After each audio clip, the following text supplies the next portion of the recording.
Red India TV, हर खबर सच्चाई की। अजित पवार यांच्या वादग्रस्त वक्तव्याचा वणी येथे जाहीर निषेध। महाराष्ट्राचे अर्थमंत्री तथा उपमुख्यमंत्री अजित पवार यांनी शेतकऱ्यांप्रती केलेल्या वादग्रस्त वक्तव्याचा तीव्र निषेध वणी येथे करण्यात आला।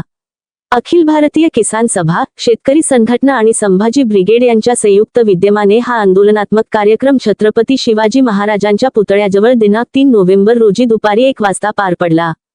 यावेळी आंदोलकांनी अजित पवार यांच्या वक्तव्याचा निषेध करत प्रशासनाचा प्रतिकात्मक पुतळा जाळून रोष व्यक्त केला। त्यानंतर तहसीलदार वणी यांना निवेदन देण्यात आले।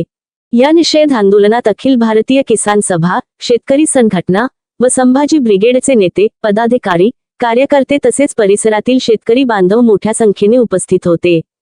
शेतकऱ्यांच्या प्रश्नांवर अन्यायकारक भूमिका घेणाऱ्या वक्तव्यांचा तीव्र निषेध करत शेतकऱ्यांच्या सन्मानासाठी ही लढाई सुरू राहील, असा इशारा कार्यकर्त्यांनी दिला। वणी प्रतिनिधी अजय बजाईत, शहर प्रतिनिधी धनंजय भोयर। बोलले, विधान केलं, त्या विधानाचा मी सर्वप्रथम शेतकरी म्हणून त्याचा निषेध करतो। आणि अजित पवार ज्या पद्धतीनं बोलले की वारंवार कर्जमाफी का मागता, अजित पवार यांना सुद्धा आमची विनंती आहे की एवढ्या वर्ष गेल्या जवळपास 30-40 वर्षामध्ये वारंवार आपण कोणत्याही पक्षाची युती आघाडी करून वारंवार उपमुख्यमंत्री पद का भोगता।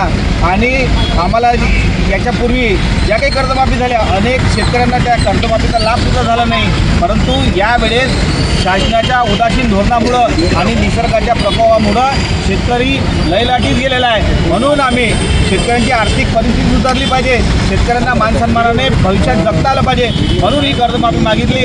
आणि या कर्जमाफीच्या आंदोलनातून आम्ही जे काही पदरात पाडून घेतलं, म्हणजे 30 जून 2026 पर्यंत सरकारने कर्जमाफीचा जे काही तारीख दिली, ही आमचा एक मोठा विजय आहे। आणि याचाच पोटशूड या उपमुख्यमंत्री अजित पवारांना का पडला, असा सुद्धा आमचा प्रश्न आहे। पश्चिम महाराष्ट्रात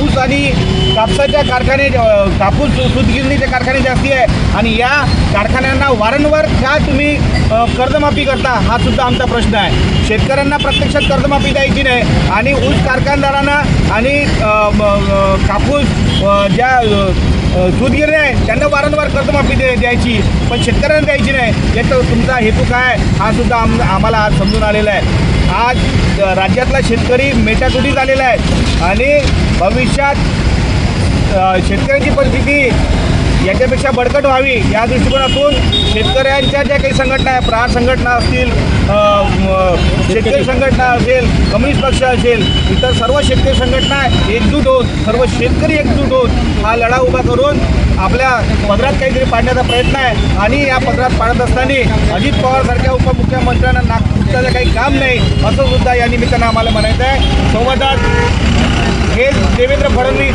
आजचे जे महाराष्ट्राचे मुख्यमंत्री आहे, यांनी अजित पवारच्या विरोधात बंडीभर पुरावे घेऊन मुंबईत मोर्चा काढला होता, त्या बंडीभर पुरावे सुद्धा कुठे गेले, हे सुद्धा आमचं म्हणणं आहे। म्हणून अजित पवारांनी शेतकऱ्यांच्या बाबतीत जास्त भाष्य करू नये, ही आमची या मोर्चाच्या वतीनं किंवा आज आम्ही शेतकऱ्यांच्या वतीनं त्यांना ताकीद देत आहोत। निश्चित